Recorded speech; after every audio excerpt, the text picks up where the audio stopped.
because I didn't open that recently, guys. I'm not pretty sure about that, guys. But let me look into it. If not, I'll give you the documentation, guys. Okay, is that fine, guys? Okay. Yeah. Okay. So yeah, maybe the print screens will help. Maybe you can do a screen print and just put some. Yeah, let me save this document and I'll I kind of screenshots. And in addition to that, I'll get some more documentation around your position management. Get, I'll share that with you. No problem. Let me see, like, is there any good documentation on the position management, and I'll share those things. Anyhow, this I'm going to share it to you guys. No problem. I'll try to clean it up, and I'll give you more clean document to you guys. Don't worry about this. This is just I'm writing for our reference as a rough notes. I'll give you a clean documentation, guys. No worries. Let me prepare that, and I'll share that with you guys. So these are the things that we did, guys. In the under the position management settings, set the generate position ID from the external sequence. That is what we turn it to on, which means we set that to yes, right? So that is what we did so far, guys, with respect to the requirement that we had to generate the position ID as internal number range. So we are all done with respect to the configuration, guys. Now the responsibility is like we have to go ahead and create a new position in our organization. So how you are going to create a new position in your organization is go to your tool search and go to manage positions. Also, you'll be able to find that under the company settings. Where it is, manage positions. One second, guys. Let me look at the employee files. You can see here, manage positions. So most of these employee central related options you will be find under the employee files are the company settings, guys. Nowhere else. These are the only two places where you will find all the administrative options which are specific to your employee central. Apart from the RBP, RBP is going to be available under the set user permissions, as we have already seen this thing, right? RBP is related to set user permissions. Your employee central options are going to be come from your employee files and company settings, guys. Okay. Go to your manage positions. This is one of the way how you can create new positions in your organization. And yesterday we have seen from the company files also you can create the new positions in your organization, right? Let's go to the create position. You can see create new, and I selected position object. Yes, I am creating a new position object, and you can see the status is new and the start date is going to, let's say, 25th, whatever it may be, and it is going to be like, say,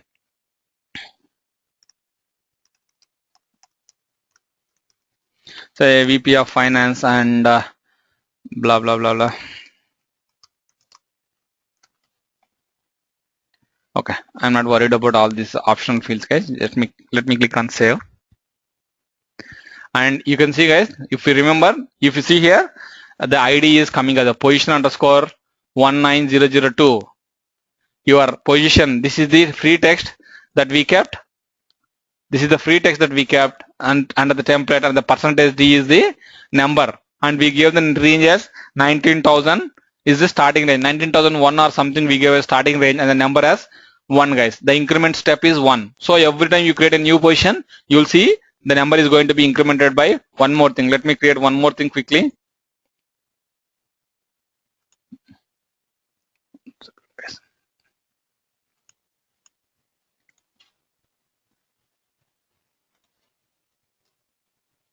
And let's say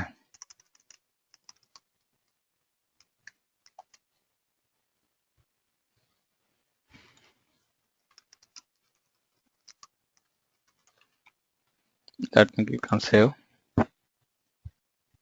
Yeah, you can see your number is keep on increasing. So this is what I want to show you yesterday, guys. Because of some reason yesterday we were not able to achieve that, but yes, this is what I showed you, all those things, right? This is what you are going to do with respect to the position sequence number generation, guys. Let me take some questions from the chat window, guys. Raghu, what about the workflow that gets triggered? If you make it automatic, will the workflow stop triggering, or should we make it active? No, we have to make that active, Smita.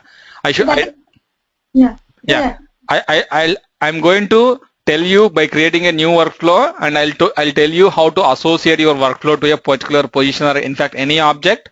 Again, you have workflow and you have relationship to the business rules and the actual object, Smita. We haven't discussed about the workflow yet, but yes, as I told you, we are going to discuss on that and we'll be working on that, Smita.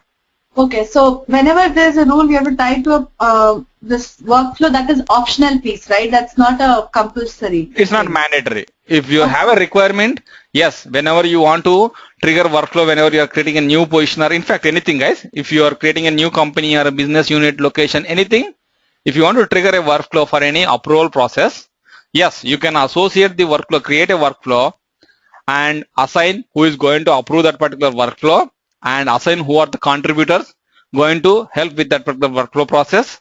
And once you do complete the workflow definition, right, you have to associate that workflow definition to the object using the business rules, guys.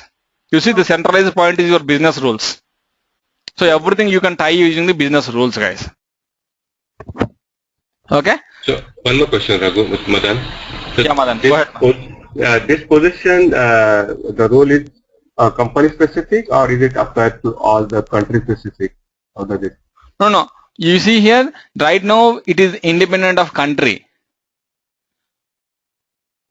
And wherever you create, whether you are creating with any location, yes, it is independent of that. But if you want to make it country specific, yes, you can go ahead and write a country specific rule, Madan. Okay, so that way you have to control based on the country or yes. department. Yeah, correct, Madan. Okay, thank you. Yeah. Okay, guys.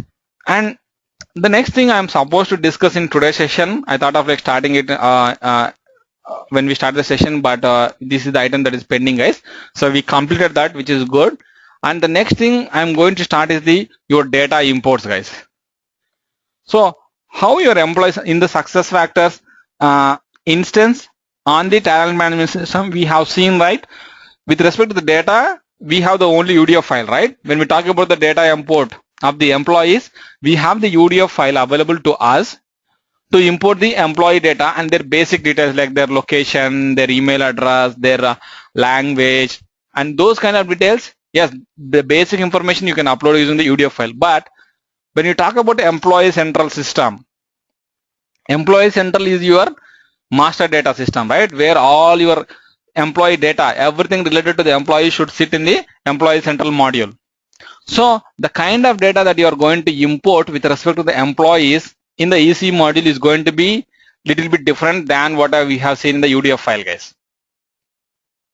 Okay, and the place where you are going to import all the employee data, whether the employee basic data or their employee biographic information or the employment details or their job history or the compensation details, their personal information, anything is going to be imported from an admin option called as import employee data. If you see here under your update user information, there is an employee import employee data. You can see here, guys, import employee data. Click on this import employee data. You will be able to see all the different options, guys. You can see the very first option is your basic import.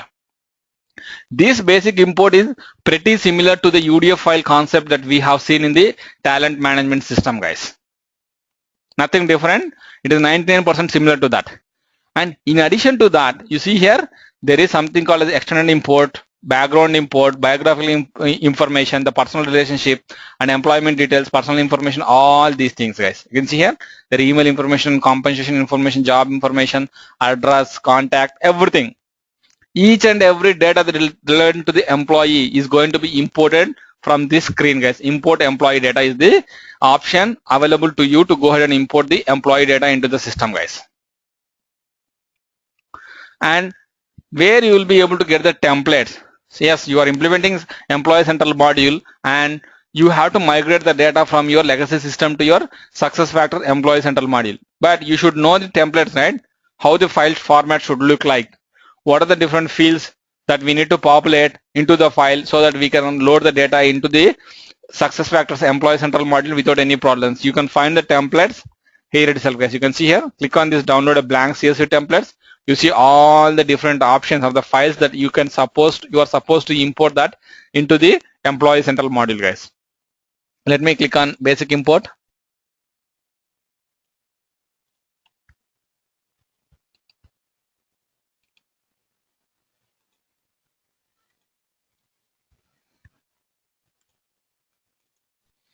And you can see this is just a template, guys. If you remember, guys, this is pretty similar to our UDF file. Your status, username, nick, first name, last name, middle name, gender, all these things, guys. Division, department, the zip code, all these things you can see here. Okay, and with respect to your employee data, whenever you are going to import the employee data into SuccessFactors, there is a sequence that you have to follow, guys.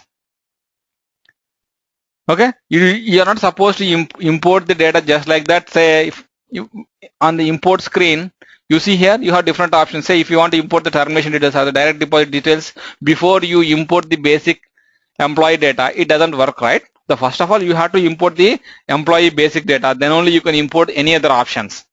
And usually SuccessFactors recommend a sequence to be followed for your employee data import into the system, guys. And this is the mandatory sequence that you have to follow while you are importing or migrating the employee data to Employee Central module, guys.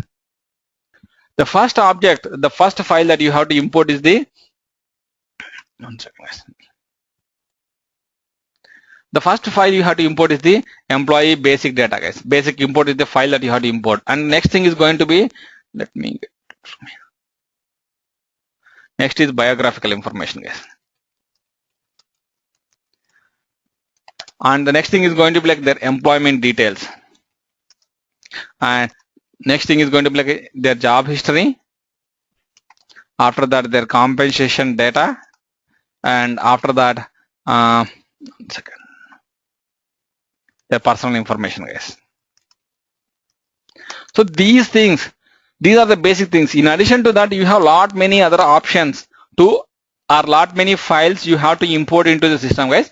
But this sequence with respect to these 6 files, yes, you have to follow this sequence and you have to get the data in this fashion into the system. Then you can upload any other file data into the system, guys. Okay. So with respect to the what is going to have in each of this information, let me give you a brief understanding about this thing, guys. The basic import is going to be your, yeah. Yeah, so I know this is about the employee data, but as we just discussed about the position details and everything, right? Yeah. So isn't those supposed to be already there? Yep.